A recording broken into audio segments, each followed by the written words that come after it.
ये ब्रजेश कानूनगो का एक व्यंग है। ऐनक के बहाने, ऐनक किसको कहते हैं? चश्मा को कहते हैं। और चश्मा हम क्यों लगाते हैं? चश्मा हम लगाते हैं कि जब हमारे आंखों से देखने के दृष्टि कमजोर होने लगती है तो चीजें साफ दिखाई देने लगे, इसके लिए चश्मा लगाते हैं। लेकिन आजकल क्या होता है, चश्मा लोग फैशन से लगाते हैं, लेकिन जिनको जरूरत नहीं है वे भी चश्मा लगाते हैं। इसी विषय को लेकर के कानूनगो जी जो क्या कर रहा है, व्यंग कर रहा है। कहते हैं कि जहां तक जो पहनने की बात है, तो जब हम सभ्य हुए तो हम लोगों ने क्या किया, पहले पेड़ की छाल को पहना और इसके बाद जो धीरे धीरे पेड़ कटने लगे और फिर इसका विकल्प तलाश करने लगे। तो कहते हैं इसके लिए जो है हमने क्या किया, कपास की खेती शुरू कर दी। और कपास की खेती शुरू कर दी तो हमने जो क्या किया, सूत काटने लगे। और जब सूत काटने लगे तो हमने जो कपड़े पहनना शुरू कर दिया। कहते हैं उसके बाद जो जूता पहनना शुरू किया, और जब हमारे पास थोड़ा सा और अधिक हुआ तो हमने कपड़े की टोपी पहननी शुरू कर दी। और कहते हैं ऐसे ही जैसे एक एक करके ये पहनना शुरू किया, तो जिसको परंपरा नहीं कहते, परंपरा का हिस्सा क्या होने लगा, ऐनक होने लगा। ठीक है, तो अभी तक जितनी भी चर्चा चली वो किसके लिए थी, जरूरत के लिए थी। तो ऐनक भी या चश्मा भी तब पहनना चाहिए जबकि आंखों की रोशनी कमजोर हो, और चश्मा पहन ले तो दुनिया साफ दिखाई पड़े।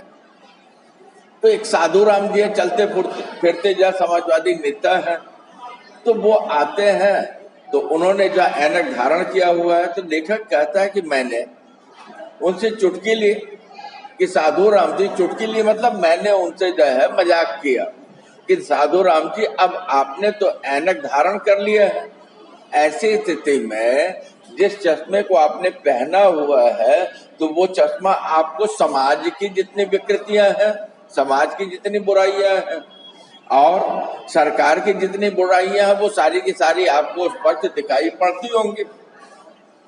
तो लेखक कहता है कि साधु राम जी ने हमारी बात का कोई जवाब नहीं दिया और सोफे पर बैठते हुए उन्होंने कहा कि ऐसा कि पहले पानी पिलाओ। ठीक है, और इसके बाद जो लेखक करता क्या, कानूनगो कि अपनी बेटी को बुलाता है, पानी के लिए कहता है। मतलब प्रश्न किया गया, प्रश्न का उत्तर साधु राम ने नहीं दिया। लेखक फिर आगे बात बढ़ाता है, कहता पहन लिया आपने यह भी गहना, गहना मतलब आभूषण। आभूषण क्यों पहनते हैं, सजने के लिए पहनते हैं कि हम सुंदर दिखे, है कि नहीं। तो चश्मा जो है साधु राम जी की जरूरत नहीं है, बल्कि उन्होंने चश्मा कैसे धारण किया हुआ है, फैशन में धारण किया हुआ है। हालांकि उनकी आंखों को घेरे नाक पर टिकी ऐनक मुझे स्पष्ट दिख रहे थे। कहते कि उन्होंने अपने नाक के ऊपर जो ऐनक धारण किया हुआ था वो साफ दिखाई पड़ रही थी उनकी आंख। तो कहते हैं कि लेकिन दुनियादारी है, इसमें जो कुछ ऐसे भी प्रश्न पूछे जा सकते हैं जो कि मूर्खतापूर्ण हो, क्योंकि जब उन्होंने चश्मा पहन लिया है कि नहीं। जैसे अभी कोई आए और बोले क्या पढ़ रही हो, अरे भाई सामने दिखाई पड़ रहा कि पढ़ रहे है कि नहीं। तो वो चश्मा लगाए हैं तब तो पूछना नहीं चाहिए। लेकिन लेखक व्यंग करता कहता कि ये दुनियादारी है भाई, सामने वाले से बात करने के लिए कुछ चाहिए। तो भोला राम जी ने नया नया चश्मा लगाया तो लेखक उसी पे बात शुरू कर देता है। तो कहते इसके लिए मुझे ऐसा बेहुदा मतलब बेकार, जिसका कोई मतलब नहीं है कि भोला राम जी ने ऐनक पहना या चश्मा पहना या नहीं पहना, है कि नहीं। कहते लेकिन जो ऐसा प्रश्न पूछने में मुझे भी अटपटा नहीं लगा, बुरा नहीं लगा।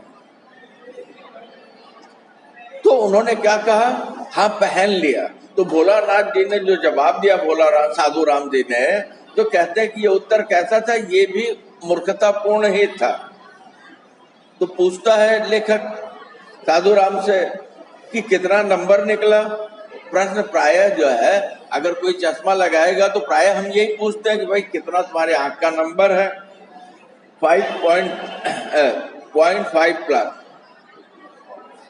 0.5 प्लस कुछ भी नहीं है कि नहीं। चश्मे की जरूरत ही नहीं है। ठीक किया आपने, समय से लगा लिया वरना नंबर बढ़ जाता, और किसी प्रकार के अनुभव की तरह शाब्दिक जो सहानुभूति दिखाई। ठीक है, तो लेखक कहता है इसी तरीके से जैसे घटिया धारावाहिक होते हैं, सीरियल होते हैं, उसमें संवाद चलता रहता है। तो साधु राम से क्या हुआ, या हिंदी का लेक्चर है, साधु राम से जो बात हुई कैसी हुई, केवल हल्की फुल्की हुई।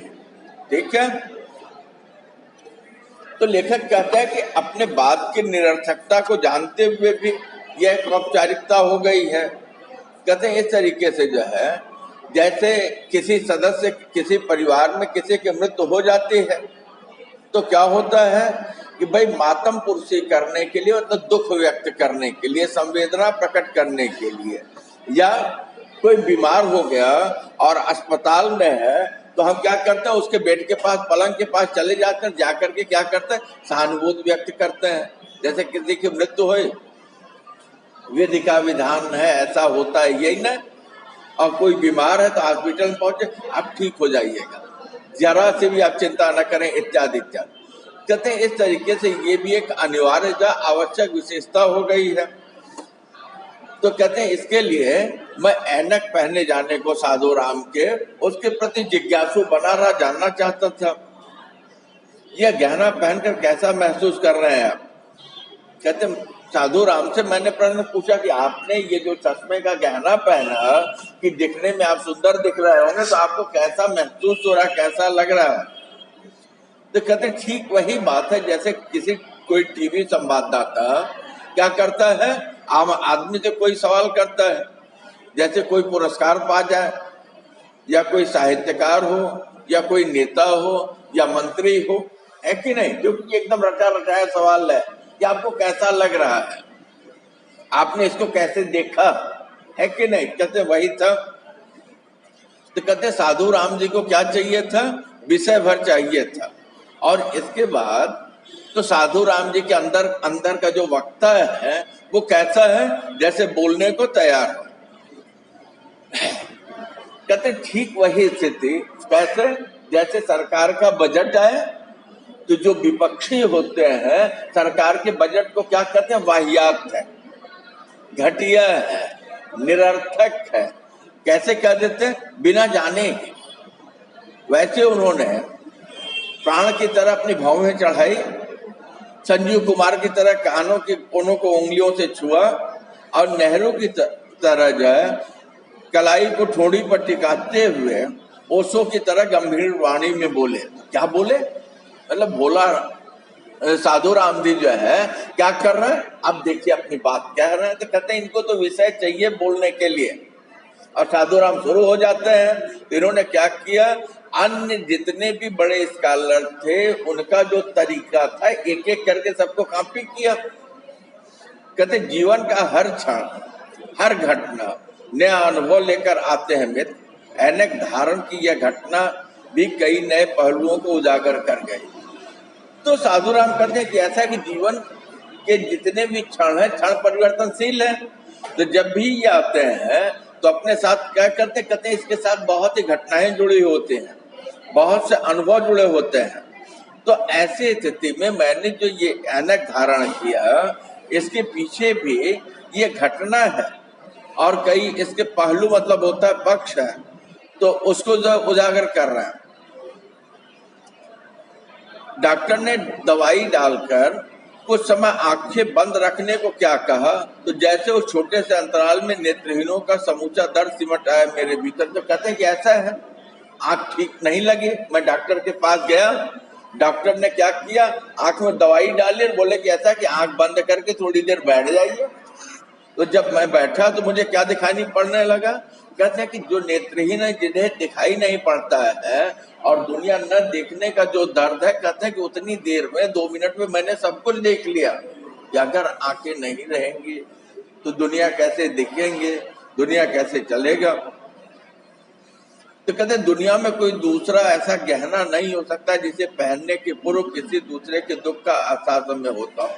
तो साधु राम जी क्या कहते कि ऐसा है, शायद ही दुनिया में कोई ऐसा आभूषण हो, सजने की सामग्री हो कि जिसे जब धारण किया जाए तो धारण करने के पहले जो दूसरे के दुख का एहसास हो जाए, है कि नहीं।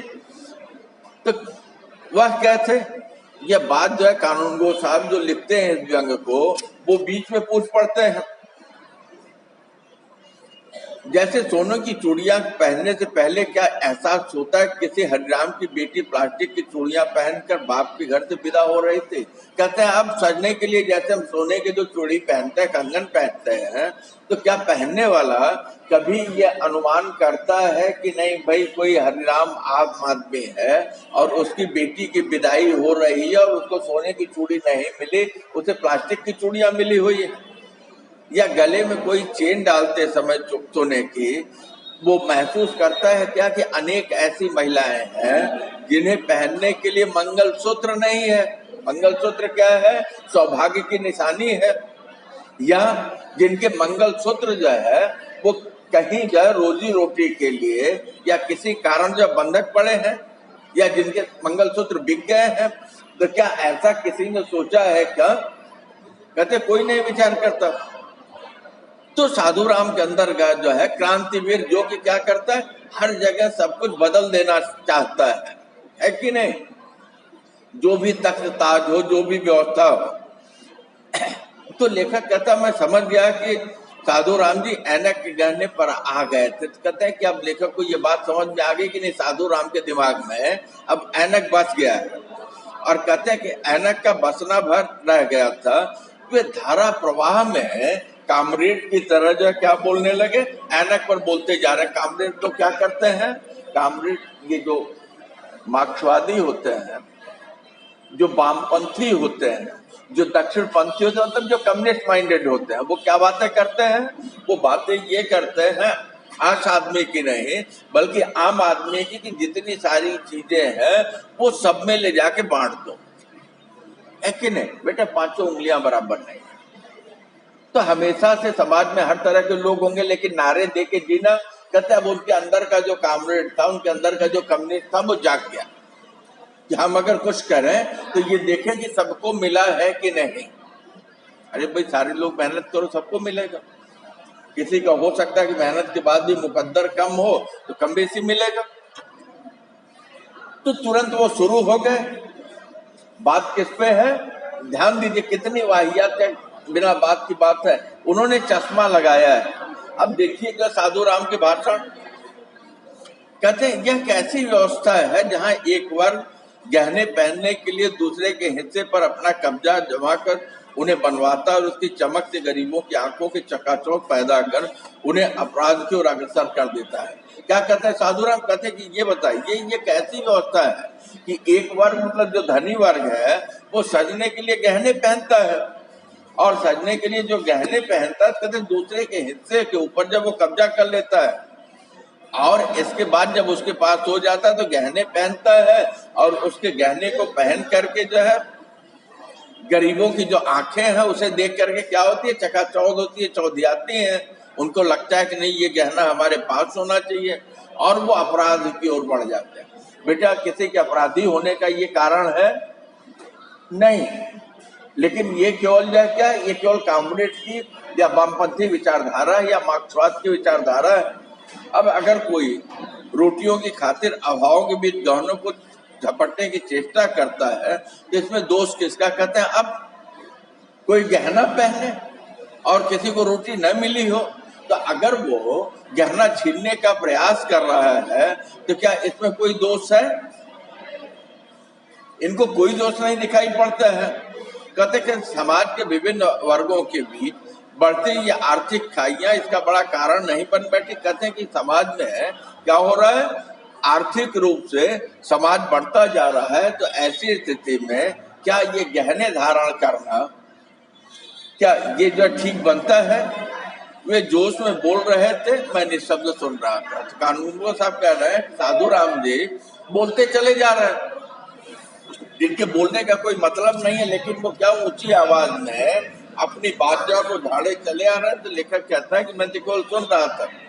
लेकिन ऐनक तो ऐसा गहना नहीं है। साधु राम जी उनके वाक प्रवाह में रोक लगाई। तो जब वो बोले चले जा रहे हैं अब उन्हीं के ऐनक को देख करके, तो लेखक कानून को क्या कहता कि ऐसा है। जहां तक ऐनक की बात है तो ऐनक तो ऐसा कोई गहना नहीं, आभूषण तो नहीं है कि नहीं। वो तो उपयोग के लिए है कि भाई मान लीजिए डॉक्टर ने बता दिया तो इसमें थोड़ा सा हमने जो क्या किया, ऐसा बना लिया जो कि दिखने में हमारे चेहरे को अच्छा लगे। तो कहते हैं ये कोई आभूषण तो है नहीं। वो कहते हैं हाँ, ऐनक ऐसा गहना नहीं है, ये समाजवादी जेवर है।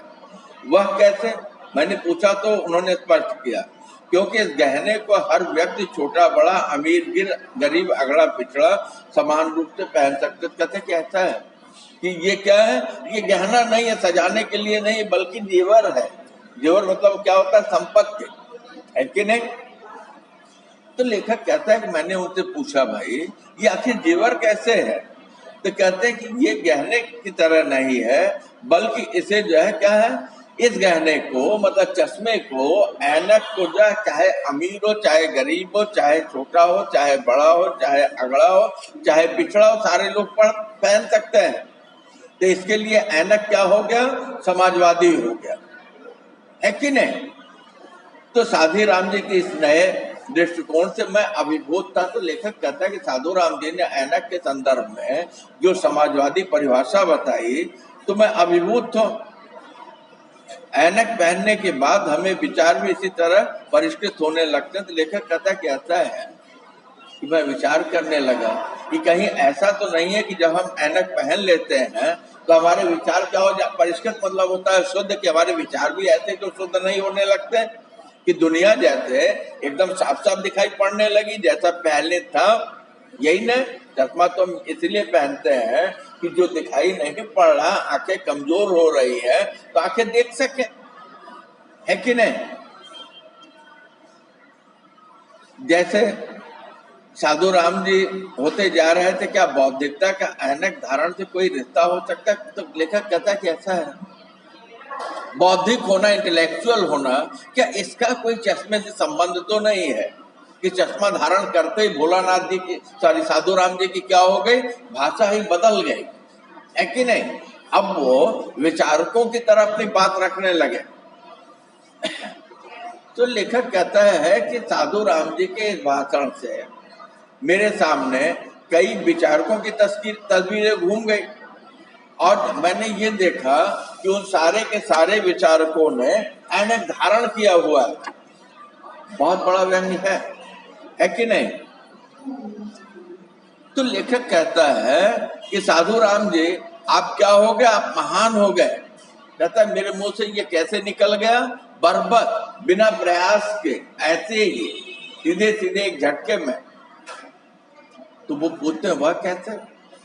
तो लेखक कहता है क्योंकि ऐनक धारण के बाद व्यक्ति महानता की दिशा में तेजी से आगे बढ़ता। अधिकांश महापुरुषों ने अपने जीवन काल में ऐनक धारण की है। तो लेखक कहता मैंने उन्हें बताया, जब उन्होंने पूछा वह कैसे, कहते कि ऐसा है कि ऐनक जैसे ही व्यक्ति धारण करता है तो उसकी गति कहाँ हो जाती है, वो महान हो जाता है, वो विशेष हो जाता है। और मैंने अपने जीवन काल में ऐसे महान लोगों, महापुरुषों को देखा है जिन्होंने अपने जीवन में ऐनक धारण किया था, है कि नहीं बेटा। बाहरी आवरण की तो नकल हम कर सकते हैं लेकिन भीतरी सौंदर्य की, भीतरी ज्ञान का तो नकल नहीं हो सकता ना। तो वो कहते तुम्हारी बात ठीक हो सकती है मित्र, लेकिन अपनी बात को तुम यदि भौतिक धरातल से हटाकर वैचारिक दृष्टि से पुष्ट करते शायद उचित होता, उन्होंने कहा। तो कहते हैं साधु राम कि ऐसा है कि तुम्हारी जो बात है वो अपनी जगह ठीक हो सकती है, लेकिन अपनी बात को तुम भौतिकता के अर्थ से न जोड़ करके बल्कि वैचारिक दृष्टि से उसके पक्ष में तर्क देते तो शायद यह उचित होता। ऐसा किसने कहा, साधु राम ने कहा। तो लेखक का सवाल करता वह कैसे, जरा ठीक से आप ही समझाइए। तो लेखक साधु राम से प्रश्न करता कि भाई जो है भौतिक छोड़ करके वैचारिक कैसे होगा। चश्मे के अपने विचार नहीं होते बेटा, है कि नहीं। ये तो देखने के लिए एक इंस्ट्रूमेंट है, एक यंत्र है, इससे ज्यादा कुछ भी नहीं है। चश्मा क्या मात्र सहयोगी है, चिंतन चश्मा नहीं करेगा। तो अब वो कहते हैं वह ऐसे कि कोई भी व्यक्ति यो ही महान नहीं हो जाता, पहले वह चिंतन का ऐसा चश्मा धारण करता है, चश्मा शब्द आ गया, चिंतन का ऐसा चश्मा धारण करता है जिससे वह सृष्टि और समाज को गहरी, अलग और सूक्ष्म दृष्टि से देख सके। कहते हैं ऐसा है कि कोई व्यक्ति ऐसे ही महान नहीं बन जाता, महान बनने के लिए क्या होता है, वो चिंतन करता है। चिंतन करने के लिए क्या चाहिए, चश्मे की जरूरत चाहिए। इसका मतलब कि साधु राम जी चिंतन की प्रक्रिया में आगे बढ़ रहे हैं। कहते हैं जब वो चश्मा धारण करता है अपने चिंतन में, तो ये जो सृष्टि है, यह जो समाज है, इसके जो अलग अलग कोने हैं, अलग अलग स्थितियां हैं, तो वो क्या कर सकता है, उसके सूक्ष्म से सूक्ष्म, बारीक से बारीक बातों को देख सकता है। और जब वो देख सकता है तो कहते हैं इसके बाद क्या हुआ, फिर वो चिंतक या विचारण की श्रेणी में पहुंचता है। इसका मतलब है, व्यंग है, इसका मतलब है कि साधु राम जी चश्मा लगा करके अब विचारकों की श्रेणी में पहुंचने वाले हैं, जैसा कि साधु राम ने स्वयं कहा। ठीक है, फिर वह इसी के प्रकाश में स्थितियों का विश्लेषण करता है, नए विचारों को जागृत करता है। कहते हैं इस तरीके से जो है, जब ऐनक लगा लेता है तो क्या करता है, उसका चिंतक या उनका विचारक जागृत हो जाता है, और ऐसे स्थिति में वो जो है चीजों का अपनी तरह से विश्लेषण करता है, और उसके अंदर नए नए विचार जो है वो पैदा होने लगते हैं, और वो अपने कार्यों को आगे बढ़ाता है, और दुनिया या समाज को बेहतर, दुनिया या समाज को नेतृत्व देने में, या दुनिया या समाज को सुंदर बनाने में वो क्या करता है, वो अपने विचारों को रखता है, जो कि उसका एक बड़ा योगदान होता है, और उसकी यही विचार जो है विचारधारा के रूप में जाने जाते हैं। साधु राम ने स्पष्ट किया, अर्थात जहाँ लेखक ने हमारी भौतिक दृष्टि ठीक होती है, वहीं चिंतन के चश्मे से वैचारिक दृष्टि साफ और प्रखर हो जाती है। गंभीर बात। तो लेखक कहता है कि ऐसा है कि साधु राम जी जो बोल रहे हैं कि ऐनक क्या करता है, ऐनक, ध्यान दीजिए, ऐनक लगाते ही भौतिक रूप से हम अपने को धनी समझने लगते हैं, है कि नहीं। चश्मा लगाया नहीं कि चश्मा लगाते ही, चश्मा लगाने वाला हर व्यक्ति जो अपने को कैसा समझता है, सुंदर समझता है। अरे यार, बिना चश्मे के तो आंखें बहुत सुंदर थी ना, इसको हमने लगा लिया तो ये तो बाहर से कुछ भी आ गया तो ये हमारे सौंदर्य को नहीं बढ़ाता, लेकिन हमारी फीलिंग ऐसी है, हमारी सोच ऐसी है कि चश्मा हमने लगाया मतलब भौतिक रूप से हम समृद्ध हुए, मतलब क्या हुआ कि लोगों से हम विशेष हैं। ठीक है, अब फिर इसके बाद वो कहते हैं चिंतन के चश्मे से जो वैचारिक दृश्य, जो विचार है, वो साफ और प्रखर, मतलब होता है गहरी, तेज दिखाई पड़ने लगती है। एक से हम दुनिया के बाह्य दृश्य देख पाते हैं, और दूसरे से मनुष्य और समाज के आंतरिक परोक्ष लोग का अवलोकन संभव हो पाता। मैंने उत्साहित होते हुए कहा, तो लेखक कहता मैं उत्साहित हो गया। मैंने कहा कि ऐसा है कि तब तो ऐनक से दो काम होते हैं, कि चश्मा लगाया नहीं, कि चश्मा लगाते ही हमें दुनिया का जो बाहरी रूप है वो क्या है, वो भौतिकता है, वो समृद्धि है कि नहीं। तो वो लगते ही क्या होता है, वो दिखाई पड़ने लगता है। और जब इसका चश्मा जो है वैचारिक की तरफ जाता है तो पता चलता है कि वहां हमारी दृष्टि और साफ होती है, और इस स्थिति में हम समाज के या मनुष्य के आंतरिक परोक्ष रूप को जहां तक संभव हो पाता देख पाते हैं। ऐसा लेखक ने जो है कानूनगो ने उत्साहित होकर के कहा। तो साधु राम जी कहते हैं बिल्कुल ठीक कहा तुमने, लगता है तुम्हारे अंदर भी चिंतन के चश्मे का विकास धीरे धीरे हो रहा है। कहते कि ऐसा तुमने जो बात कही वो ठीक कही। अब ये चिंतन, चश्मे का जो चिंतन है, इसका विकास तुम्हारे अंदर भी हो रहा है, मतलब तुम भी क्या करोगे, तुम भी ऐनक लगा लोगे हमारी तरह से, जैसे हमने ऐनक लगा लिया, और ऐनक लगा करके जो भौतिक रूप से समृद्ध हुआ और वैचारिक रूप से समृद्ध होने की प्रक्रिया में हो। कहते हैं कि तुम भी जो है उसी दिशा में बढ़ रहे हो। साधु राम जी किसी आचार्य श्री की तरह मुस्कुराए, मेरे कंधे पर किसी महापुरुष की तरह हाथ फेरते हुए लौट गए। कहते साधु राम ने किया क्या कि तुम भी उसी प्रक्रिया में हो, इन्हें देख करके मुस्कुराए, और जैसे कोई आचार्य जो है अपने शिष्य को शिक्षा देता है, दीक्षा देता है, ज्ञान देता है, वैसा देते हुए वो आगे बढ़ गए। इस तरीके से ऐनक के बहाने ब्रजेश कानूनगो ने वर्तमान समय में ऐनक को हम आवश्यकता से ज्यादा किसके लिए उपयोग करने लगे हैं? फैशन के लिए। हम ये दिखाना चाहते हैं ऐनक पहन करके कि नहीं, हमारे पास समृद्धि आ गई। बेटा, मूलभूत आवश्यकता जो है रोटी कपड़ा और मकान है कि नहीं? लेकिन अगर किसी के पास रोटी कपड़ा और मकान के अलावा इतर कुछ और दिखाई पड़े तो वो क्या होगा? उसका जो बाहरी वेल्थ है, उसकी जो आर्थिक स्थिति है, मजबूत दिखाने का प्रयास है। इस तरीके से ऐनक के बहाने के माध्यम से लेखक करता क्या है? वर्तमान संदर्भ में वैचारिक रूप से, भौतिक रूप से जो खाली हैं, जिन्हें चश्मे की कोई जरूरत नहीं है, लेकिन वो दिखावे के लिए क्या करते हैं? ऐनक धारण कर लेते हैं। जबकि कुछ भी हम अगर धारण करें तो धारण करने के पीछे का उद्देश्य एक बात, और उसकी आवश्यकता है कि नहीं, कि जरूरत है कि नहीं है। अब जरूरत नहीं है तो आखिर ऐनक धारण हम करते हैं तो कहीं ना कहीं जो है हम अपना नुकसान कर जाते हैं, है कि नहीं? तो पाठ पूरा हुआ, कुछ पूछना हो तो पूछ सकते हैं।